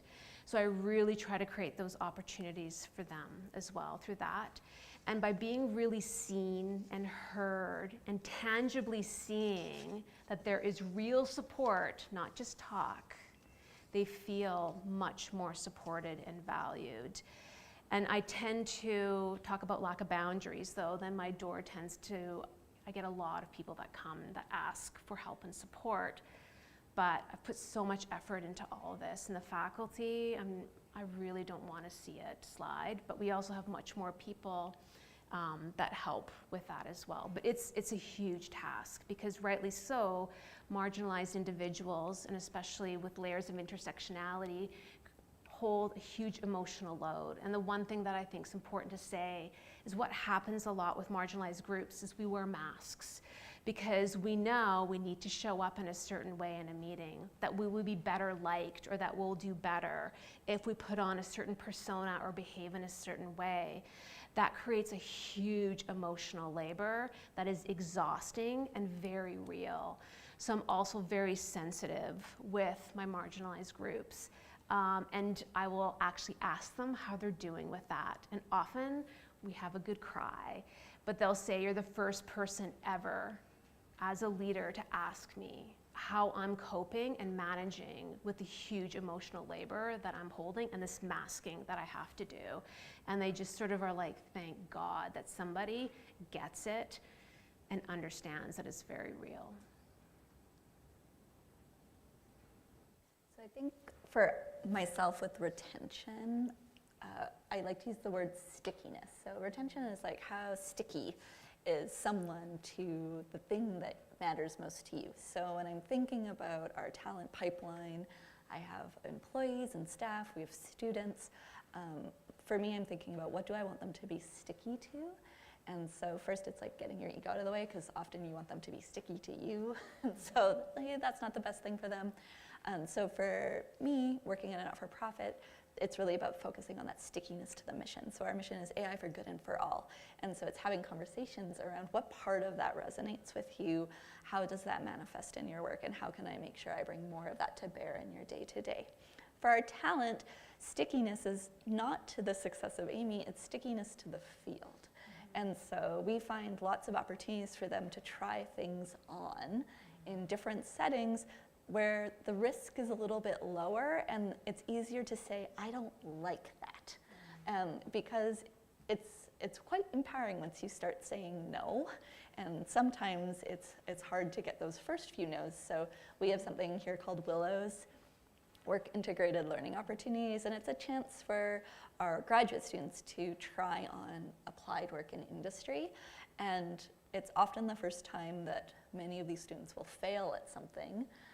But it's also the first time that they have a support system outside of the lab or the research community where they get sticky to one another outside of a specific research project. And for me, that's what's really important in terms of like changing the tide of who works in STEM, is getting them sticky to each other and not just their employer. And so for me, it's always those pieces. Are we creating stickiness? Have I gotten out of the way so the stickiness isn't to me? And are we doing things so there's bonds between people so they stay incredibly connected to their skill set and opportunity and not so much to worrying about am I retaining in specific roles? Because if someone is very successful and there's great opportunities coming at them because of their success, I'm okay if retention drops for that reason. If our retention is dropping because we're not having those hard conversations, we're not doing the work, we're not asking the hard questions, that's a bad reason to have your retention really low, but I think there's good reasons for retention to be a lower priority as well. Retention, yeah, that's a big issue, especially right now, where the market, especially for skilled, talented electrical engineers, like students, is pretty good. There's lots of opportunities for you. Hopefully you want to come work at ATCO. Yeah, so retention, so people leave organizations almost never because they don't like the actual work. Like, that's not why people leave. People leave other people, is what they do. People will leave a culture that doesn't resonate with them, or they will leave an organization whose values don't align with theirs. That's typically when you ask someone why you left a job, that's the root cause is typically something along those lines. We spend a lot of time, there's a number of things, like on diversity, yes, but probably more so now on inclusion and belonging, not just diversity. So we have, like I'm very fortunate, I have not perfect, but a very diverse senior leadership team. So I've got a couple of vice presidents who are ethnic minorities. I've got an Indigenous vice president, which is very rare to see Indigenous executives, and he's fantastic. And I've got a lot of women. Our vice president of engineering is a woman. Our vice president of operations is a woman. So like I feel like we're doing okay on the diversity front, but it doesn't mean anything if people don't have a sense of inclusion and belonging in their workplace. It's kind of like the story I told about the coveralls. Like, that's great. You've hired a bunch of diverse engineers, but you've only made coveralls for one kind of engineer. That doesn't feel inclusive. That doesn't give me a sense of belonging in my organization. So that's what we are really turning our focus on, and always on the diversity front, yes, we have to take deliberate actions and you talked about some of them, to make sure that you're constantly moving the needle on that. But I think we've evolved over time to more of the inclusion and belonging, psychological safety is probably one of the most important things to me as a leader in an organization of a lot of people, is to make sure it's a psychologically safe environment. If anyone ever wants to read up on this, there's a book, it's called The Fearless Organization. It's by AMII on psychological safety. It's very powerful, and it just talks about how if people in any type of organization don't feel safe to bring their whole self to work and be who they really are, and to speak without fear of retribution or fear of sounding dumb or whatever, like the organizations that are the top performing organizations on the planet are ones where people feel safe at work to be themselves. Because honestly, if we're in a room and there's 10 people and they're having a meeting and they're making a decision, anyone ever been in a room like that where like only 3 people are talking? Right, guess what the other 7 are, they're thinking. They know what they want, like they have ideas about the thing being talked about, for sure they do. But you're only getting like 30% of the expertise in the room if only 3 out of 10 people are talking. And it's up to anyone who's in a leadership position. It's up to leaders to make the space for psychological safety. Like something that I actually did, sort of as I became an executive, I actually asked some of the people that were in the room to challenge me in front of other people. Like, just tell me you think I'm wrong and do it in front of other people. I know it sounds dumb, but honestly, people are scared to challenge the president. They think, if I disagree with you, you're gonna, I'm gonna get in trouble. It's not true. And so now my leadership team, I can hardly get a word in edgewise because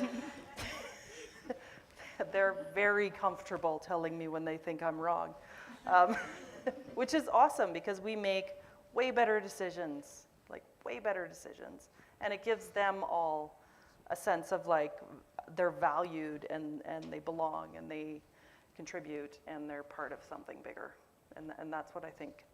I feel like I'm going off on a tangent. It was retention, that is what I'm talking about, but that's the environment people want to stay working in. No, I think that's such a great point. I don't think there's much point in having a diverse workforce if they all feel like they have to show up as the same person when they come to work. And it's great that ATCO's doing so much from the top. I'll slide you my resume after the event. I wanted to take a quick break. Do we have any questions from the audience? Yeah. I feel like I'm the only one that raised my hand in this situation, but I feel like I generally take up a lot of space whenever I'm in a meeting or anything like that. I was wondering, how would you guys recommend maybe getting these ideas out of people that don't feel so comfortable speaking, especially because a lot of situations I'm in are more flat, like there's not technically a hierarchy of power, but I find that I'm speaking and I understand I'm male, and whether it's because of that or because I'm loud, people don't speak, so do I need to just, how do I get them? My advice on that is to just ask them, what do you think about this? And sometimes they'll be like, no, I'm, nothing, fine. The other thing, we have like a really interrupty culture in North America. Like we like to just is one person says something and then there's someone right in there with a retort or whatever. And people who are a little quieter or maybe a little more introverted, they can't get in there. They're not comfortable getting in there.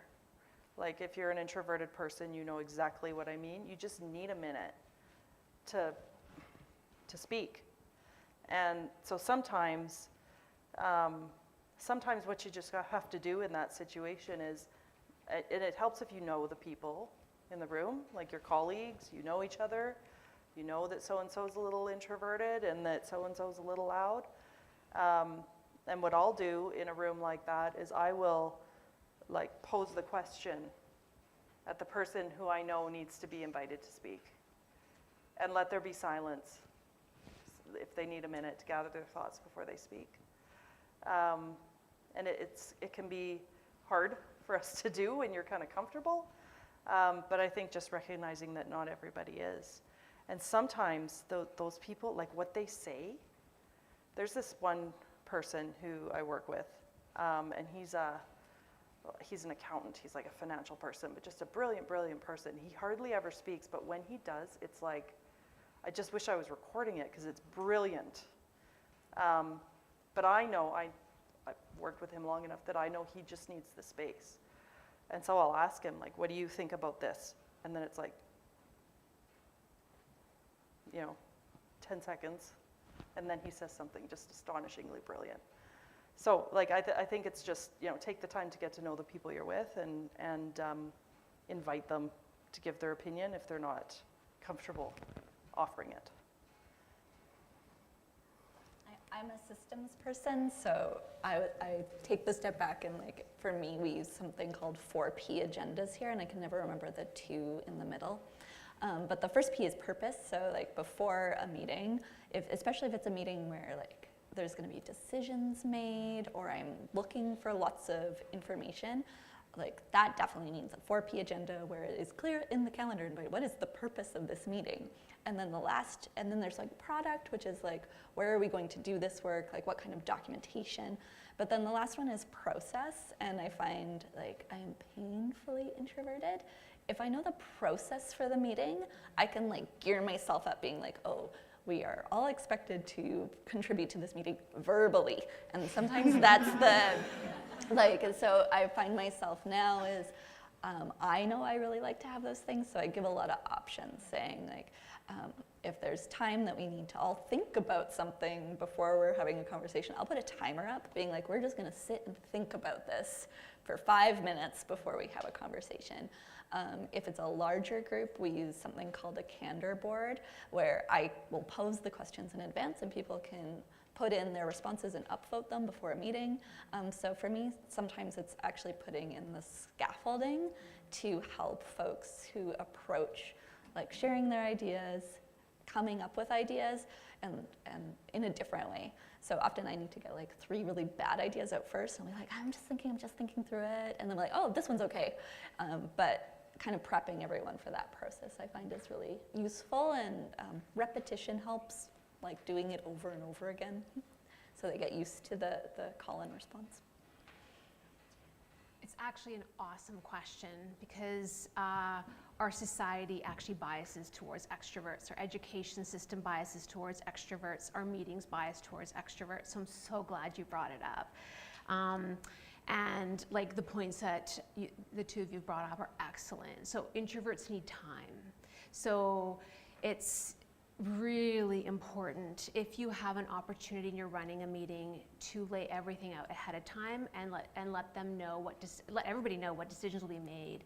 If you're not in that kind of situation though and it's happening on the cuff, recommend to whoever's leading the meeting, why don't we break out into pairs and just discuss it. Introverts do really well, and minority groups do a lot better if it's a smaller discussion group, right? They're gonna be more comfortable to share their opinions and thoughts as well.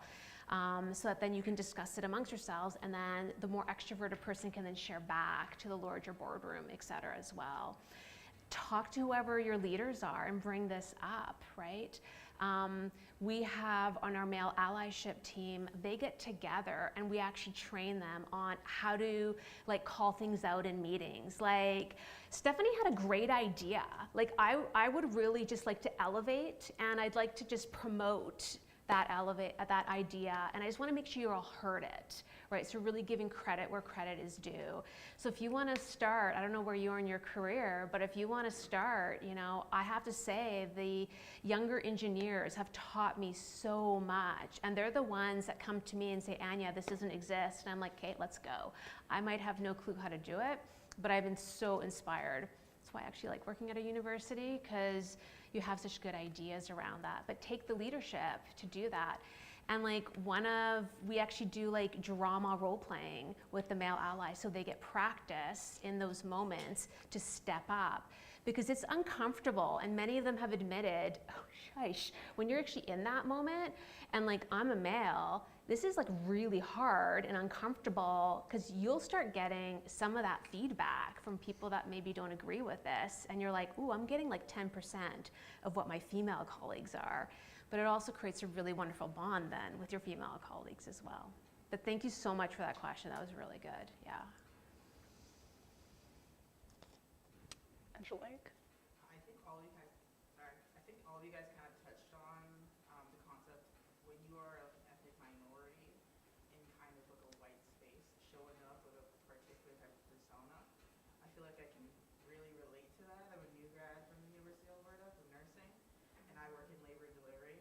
I kind of wasn't prepared for what a white space it really was, despite I'm at the Royal Alex, but it's a really ethnic population that we're serving with these pregnant mothers. But actually, everyone at the top, all of the doctors, most of the doctors and the nurses and everything like that, are not kind of matching the diversity we're seeing.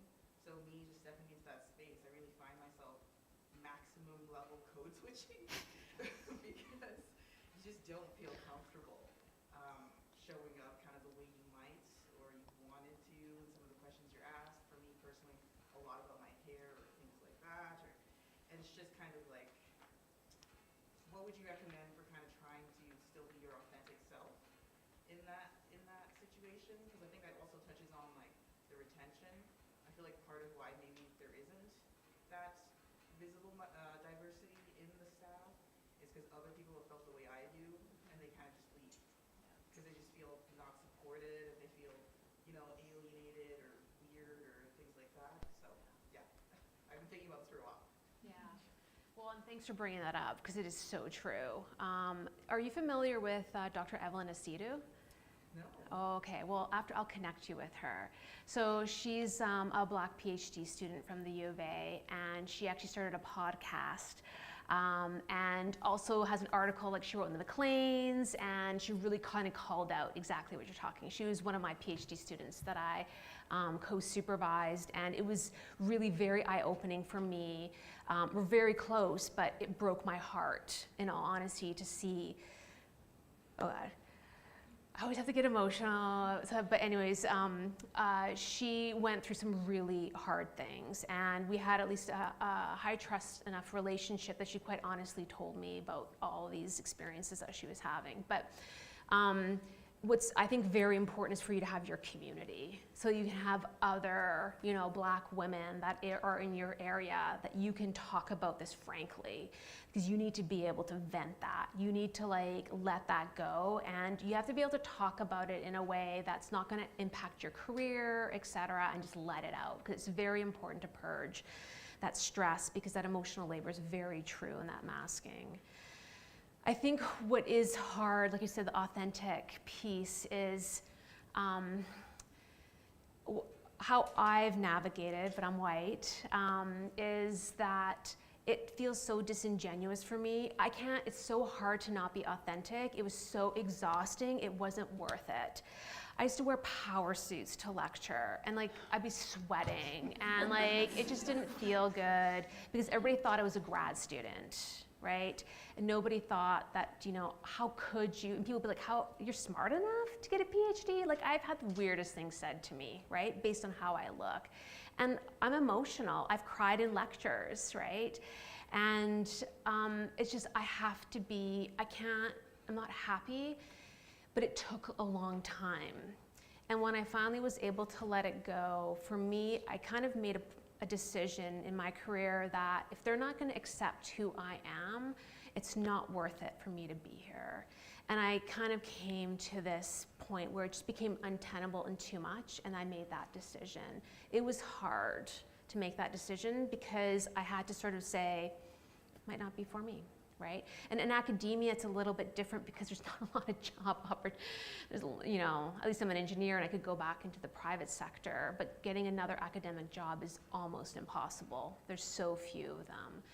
So that's how I navigated it. And then once I made that decision and I just let it rip, it was a little bit shocking and still is sometimes to my colleagues and when they don't know me and how I show up in a meeting.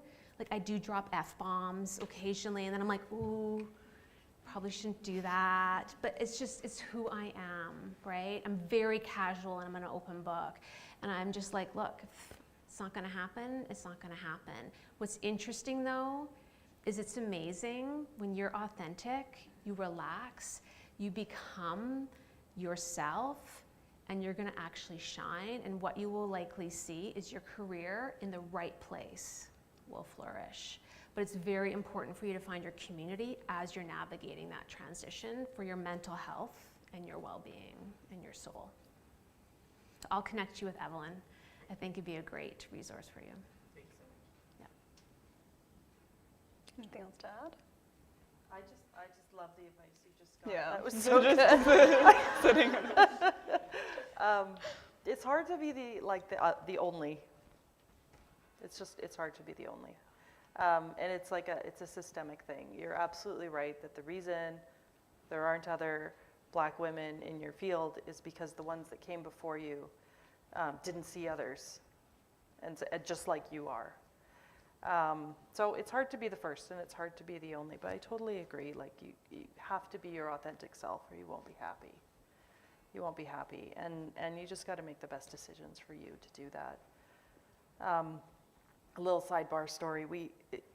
In our organization about 10 years ago, there was a massive labor shortage in Alberta, and we had billions of dollars of electric transmission to build. You guys all love paying that transmission charge on your electricity bill, I'm sure. Billions of dollars we had to spend on transmission in this province, and we didn't have enough labor, so we went around the world to find people to come to Alberta and build this. And one of the places we went was to Jamaica, because they had this plethora of power line technicians, which are the people who construct power lines. And we found some in the Philippines and some from Ireland and literally all over the world. But today we actually have like a fairly disproportionately large compared to other utilities, like a number of Black power line technicians in our company, and they're all from Jamaica.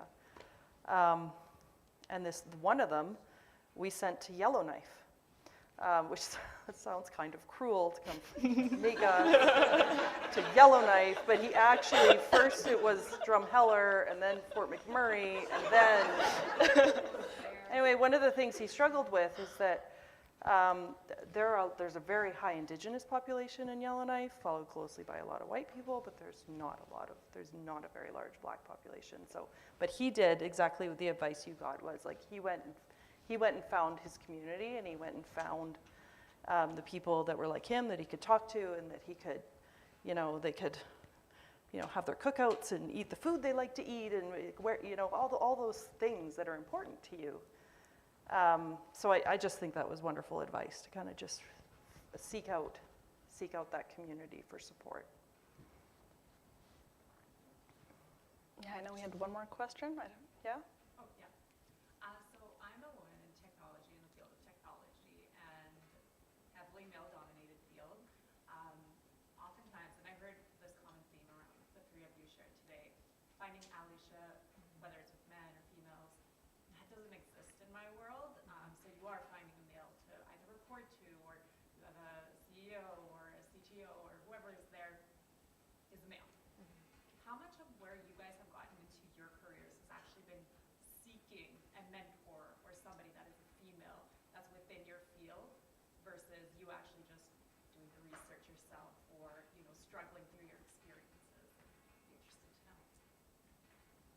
So for me, the very first place I landed for my professional career was a female-owned family business, and I really appreciated that, but we didn't ever have conversations about what it was like to be a woman in our role because we were all women.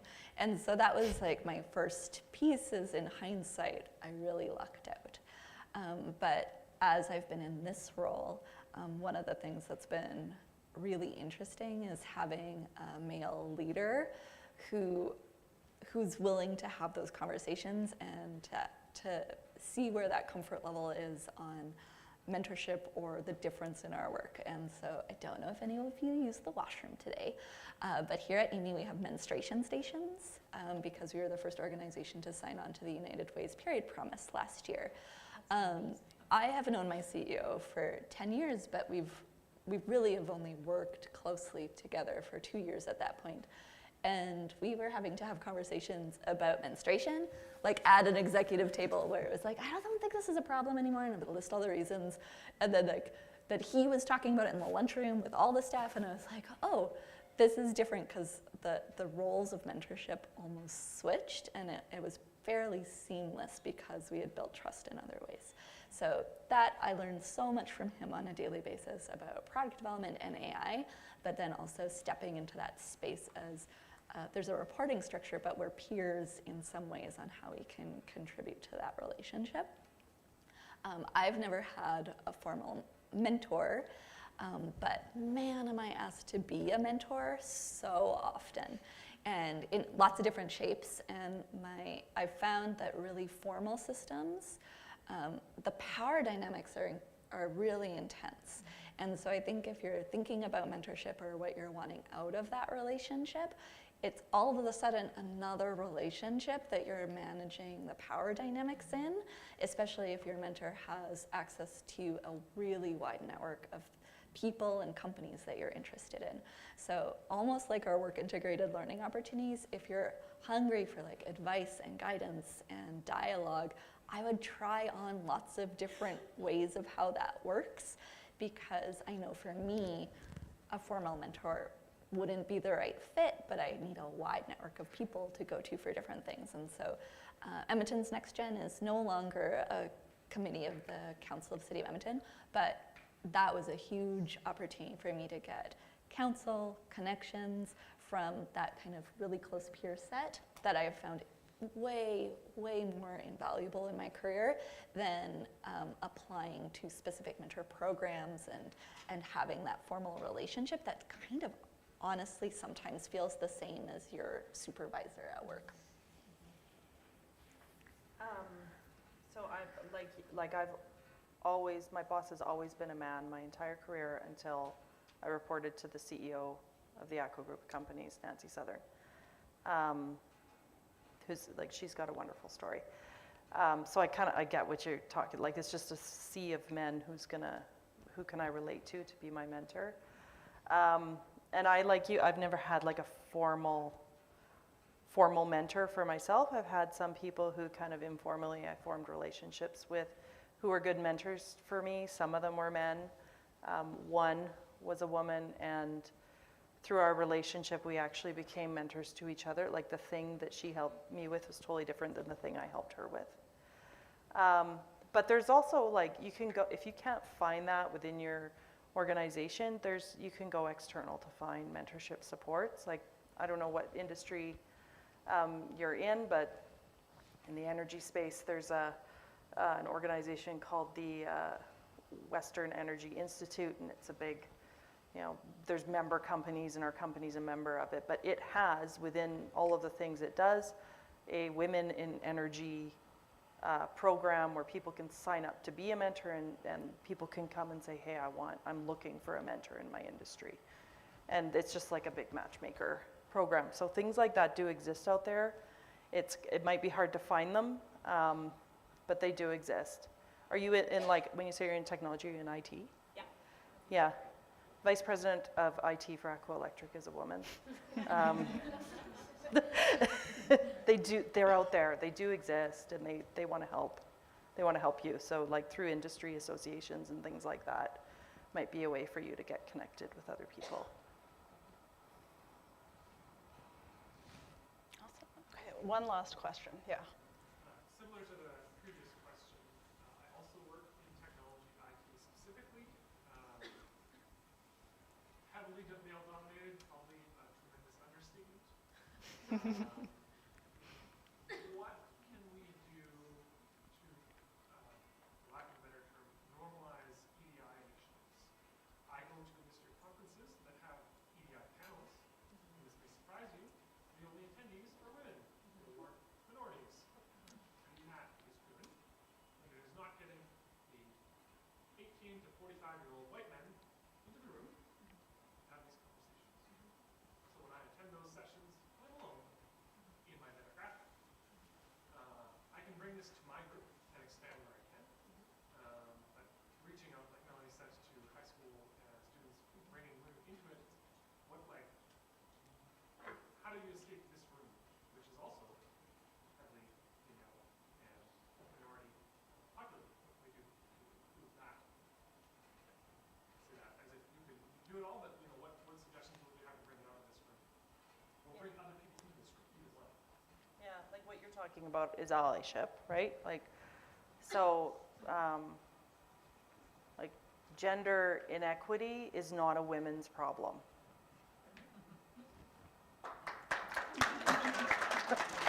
It's not. And everybody knows this. You're all here, right? I think your point is, what about all the people who aren't here who don't know that? It's not a women's problem. It's a societal problem. It's a business problem. It's a corporate problem. It's everybody's problem. And I think the most important people in moving the needle are men.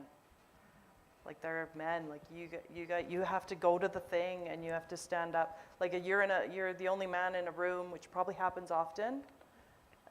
Like, men need to stand up and say, why aren't there any women in this room? Or why are we all white in this room? Like, something's gone wrong. People need to know you're laughing, but like, honestly, like you just need people to notice. And I think actually, like what's actually happening is that people who are in extremely privileged positions don't see their privilege unless somebody points it out. Like, we just don't. We're just human beings. We're just wired that way. There's a lot of things about humans that make us behave the way we do, and it all really comes down to survival. But I think once it's pointed out, and once people get in the habit of pointing it out, like within your organization or your work group or your team, like, you gotta start somewhere, but once you get in the habit of pointing it out, it stops being so like uncomfortable and awkward to point out. Do you know what I mean?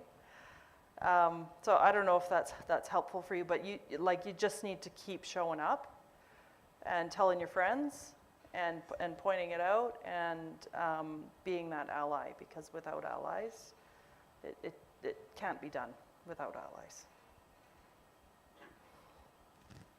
I think one thing for us on the AI side is really finding the pathway to what's meaningful for that person you're trying to bring along, or the group of people. And for us, so much of what we do relies on really great data, and if folks want to have really successful like deployed algorithms, they know that they need to work really hard to remove bias from their data set.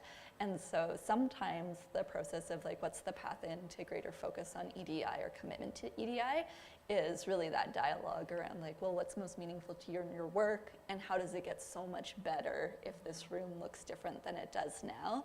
Because some of the more, I would say like quote unquote altruistic reasons or social good or social fabric reasons isn't enough to hold someone accountable to change their habits.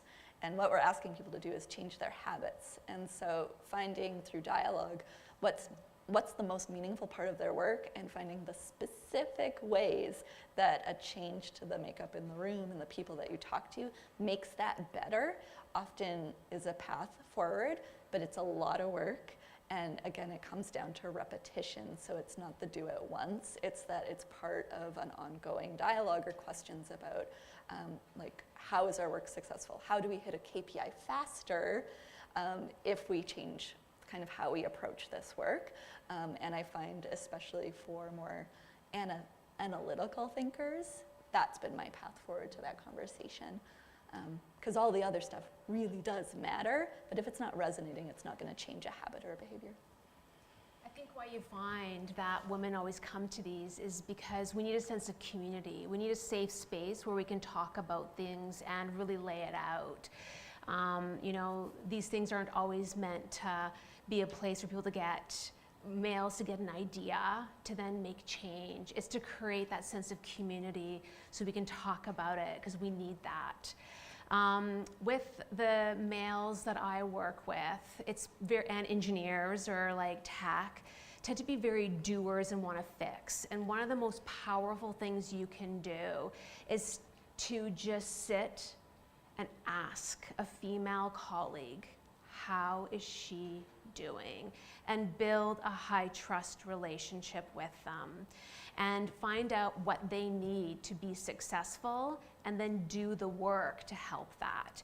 So if they're frustrated with something, or if there's barriers that they're finding out, is to slowly build that relationship, right? And then help actually create that change. And so being an ally is to be there and to listen. And often we don't. We want to like identify a problem and like do something about it and solve it. But there's so much power in just sitting with a person and seeing who they are and truly hearing them, not trying to solve a problem, just listening and giving them that space, right? The other element too is, as your careers progress as men, is you can become champions. And champions have very different roles. And that's where you can then actually advocate for someone to end up in a role. Leadership still is a very small pool. And when you end up in leadership, you actually do have a lot of power. And a lot of those decisions are made by, we start to find out who would be good in these roles, and you can pull them up into those roles. And so if you can then talk with, you know, people that are higher up in the leadership channel and say, hey, like, why are we not, like, who are the champions here? Like, who are willing to learn about these women and bring them up? Or look into the pay. There's pay inequity everywhere. At the University of Alberta, we actually, about 4 years ago, across the board, increased all the female professor salaries. And my male colleagues were not happy about it whatsoever. And guess what? We're still barely at the same level. So there are tangible things, but what I would suggest, if you really want to do something and put a group together, is you can be the feet on the ground and doing, but make sure you have the minority groups advising, but that they just share their perspectives, but you do the hard work. That can be a really great way to move things forward. Can maybe I'll just pile on that a little bit, but sometimes the most powerful change comes from grassroots organizations. And that happened in my company, where, you know, a group of people decided, you know, we're going to organize ourselves around this. And it's actually called the WIDE committee. It's Workplace Inclusion, Diversity, and Equity. Like, rearranged the words so that it made a nice acronym. But they created this committee, and it was like 3 people to begin with. And it was actually about women in engineering to begin with, is who they were. But now it's like an entire council. There's hundreds of people involved. There's subcommittees. There's a Women and Allies subcommittee. There's a you know, Indigenous subcommittee. There's like I don't know, 5 or 6 of them, but they're all grassroots, and they kind of bubbled up these ideas within the organization and started being visible in our town halls. You know, they would get a spot to say something to the whole organization about the work they were doing. And what ended up happening at the same time at ATCO, we were doing kind of similar things top down until we like met in the middle. And now the ideas coming up from this grassroots organization are now embedded in our policies, in our company. So like it's really, truly amazing what they did, and it doesn't happen overnight. It's been years since they started, but like, you can start one. whatever your organization is. You know, you talked about your, like, I forget what you called it, male allyship group. I could introduce you to them if you want. Yeah. If you want, Yeah. I'm happy to do that. Yeah, it can be really powerful. Awesome. I hate to bring this discussion to an end, but we are very over time. I'm just so happy with the level of engagement. Can we get a round of applause for these awesome panelists?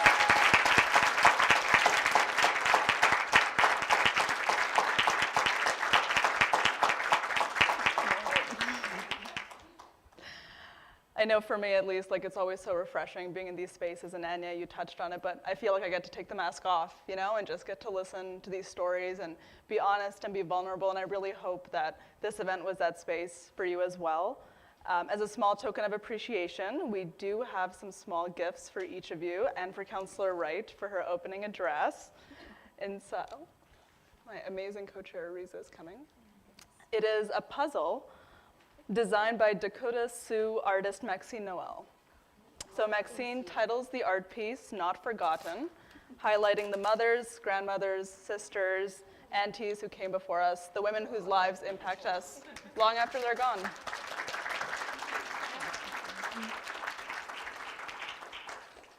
Yeah, we thought it'd be a really fitting gift for the theme and the goal of this event. And there are so many thank yous to give out. Huge thank you to the City of Edmonton for allowing WAVE to be an advisory board and put out these initiatives to connect our communities. Thank you to the beautiful, beautiful venue space at AMII, Steph and Laura Carter. Thank you to WAVE, the project subcommittee who organized this, my lovely co-chair Ariza behind the scenes, and to Christine, where are you, who has always supported every one of our initiatives and done all the work in the background. And Marlis and Randy, the communications and technology team, thank you so much. And for Philistix for the amazing food, which I'm excited to try after this event. Last but not least, thank you to the audience. Thank you for coming, for taking the initiative and wanting to see Edmonton be a better community for us all, and for wanting to come together. I know for me, it's easy for me to be like, oh, I do want to be with some more women in engineering, but I also want to sit at home today. I have 3 things due at midnight, and I could rather not. So thank you. Thank you so much for showing up on this windy day. We do have episode 3 on January 31st, similar format. We have 3 panelists, except this time the industry is EDI-based entrepreneurship. So we'll be focusing on leaders in the nonprofit and equity field. So please feel free to sign up. The Eventbrite link will be going live soon. You can follow us on social media for more. And I know after this event, you're probably dying to hear about every single thing that WAVE does from now on. We anticipated this and made a website just for you that happened to go live today, waveedmonton.ca. And that's it from me. Feel free to stick around, mingle, but have a great rest of your night, and thank you again.